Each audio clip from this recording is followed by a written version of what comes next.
दोस्तों साथियों, ये वीडियो छोटा सा है और ये जो गांव में शहरों में कोटेदार होते हैं उनके हैं। दोस्तों साथियों, ये जो हम घटना लेकर के आए हैं ये हम बात डिस्कस करते हैं, हम अलग से बात करते हैं। आप ये समझिएगा कि 30-30 40-40 सालों से जो कोटेदार हैं बने हुए हैं, और आपको बता दें उस कोटेदार लोग एक तरह से अगर गांव के कोटेदार हैं तो एक तरह से वो उस इलाके के दादा बन जाते हैं। चाहे जहाँ देख लीजिए, शहरों में है तो वो अपने इलाके के दादा हो गए, और बड़े बड़े आदमी जो खास होते हैं, जो लड़ाई झगड़ा करने वाले होते हैं, उनके सामने कोटेदार तो उनको पहले ही, आप 100 लोग लगे हो और उनका बांटने वाला है, धीरे संकेत कर दिया जाओ इनको 5 किलो वो दे दो, झोला आया है वो दे दो, जा करके ये दे दो, शक्कर दे दो, तेल दे दो, जो भी सामान मिलता है वो दे दो। और दूसरों को लाइन लगाया करते हैं और सामान भी कम तोलते हैं, और जिसकी वजह से वो दिन दूना रात चौगुना फलते फूलते हैं। खैर, हम इस विषय में नहीं जाना चाहते हैं कैसे। अब सरकार को चाहिए कि थोड़े दिनों के बाद, 5 साल और 10 साल के बाद जो है कोटेदारों में बदलना चाहिए, और कोटेदारों का ऐसे बदलना चाहिए जो कोटेदारों के उस इलाके के कोटेदार से खिलाफ हो, उनको देना चाहिए। नहीं, कोटेदार अपने चमचा लोगों को करवा करके खुद फिर वही चमचागिरी खुद कोटा अपने पास रखेंगे, क्योंकि जो खिलाफत होगा हो सकता है उनके पास पैसा ना हो, सामान हो। तो आइए हम कोटेदार की एक दादागिरी का ही किस्सा लेकर के आए। ये उन्नाव जिले के पूर्वा कोतवाली के अंतर्गत का है, मनसाखेड़ा गांव का।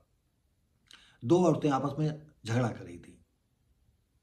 हो सकता है कि कोटेदार के पक्ष में करती हो, एक कोटेदार के पक्ष में हो और एक कोटेदार के विपक्ष में हो।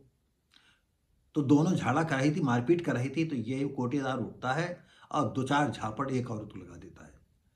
और ये अमर उजाला से मैंने पेपर पढ़ा था, तो ये सोचा कि जो है हम भी इस पर कुछ कहें, तो हम अपने विचार व्यक्त कर रहे हैं। जैसे कि ये नहीं लिखा है कि वो महिला क्यों झगड़ा कर रही थी, ये हम अपनी पास से कह रहे हैं। नहीं, वो कोटेदार को क्या क्या गरज पड़ी थी कि एक औरत घसीट दे एक औरत को, उसको। और कोटेदार का ये दायित्व तो था कि तुम अब तो वहाँ पर अबताई वाले होगे तो कम से कम अलग कर देते, झगड़ा न करते, डांट देते, लड़ो नहीं, एक औरत को क्यों मारा, एक औरत को छोड़ दिया, वो और तुम्हारे फेवर में बात कर रही हुई और उसको तुमने जड़ दिया 2-4 हाथ। तो मूल मामला क्या था, इसके विषय में पुलिस तहकीकात करेगी, आगे रिपोर्ट होती है कि नहीं होती हमें नहीं मालूम है। लेकिन हम यहाँ कोटेदार की दादागिरी दिखा रहे हैं।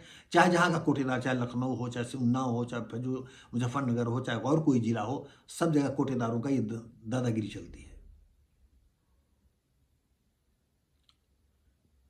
तो दोस्तों साथियों, सबसे बड़ी बात यह है कि इस मारपीट की किसी ने वीडियो बना ली, वो वीडियो वायरल हो गया।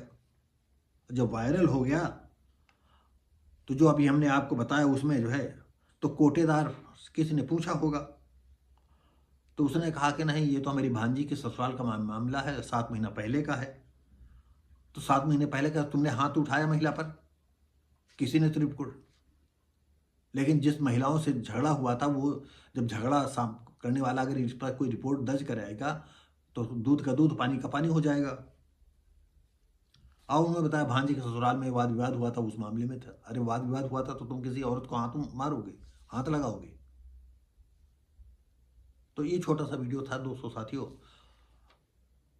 आप शायद कहीं ना कहीं किसी रूप में, अगर आप कोटेदार हैं तो अलग बात है, अगर कोटेदार के करीबी हैं तो भी अलग बात है। अगर आप कोटेदार से पीड़ित हैं, शक्कर लेना है कम देना है, तेल देना कम देना, सामान है कम देना है, वो अलग बात है। कभी देना कभी नहीं देना, दौड़ते रहना, बाद में हाथ तक करके रुक जाना। तो ये होता है साथियों। दोस्तों साथियों, हम मिलेंगे आपको अगली वीडियो में, तब तक